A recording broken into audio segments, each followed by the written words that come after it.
In this quick review video, we're going to review negative exponents. So first, what is a negative exponent? It's just a shorthand for saying that thing wants to be on the other side of the division bar. So x to the negative 2, well, there's no division bar, so I can make one. But this thing wants to go to the other side, and that's going to turn it into a happy positive exponent. If it's already in the bottom of the division bar, it wants to jump to the top to be happy and positive. And then you can, of course, don't have to write the over 1 part, so it's just x to the m. So if I wanted to rewrite this expression, right, a is unhappy, it's got a negative exponent, so it wants to jump. B also wants to jump to the other side. That's going to give me b cubed over a squared. Right? They're both just kind of jump to the opposite side and make their exponents happy and positive. I write about a number, 3 to the negative 3. Nothing's going to change.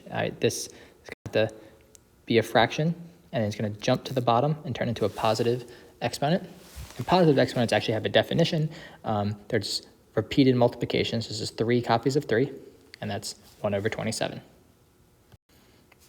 And lastly, what about a fraction with a negative exponent? Basically, this is saying everything's unhappy. These both kind of want to jump over to the other side of the division bar, which gives me, instead of 2 over 5, 5 over 2, and that makes my exponent nice and happy and positive.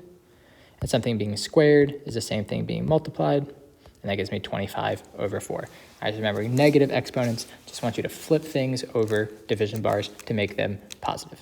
All right, but now you understand negative exponents, so go ahead and practice before you attempt the test or the retake.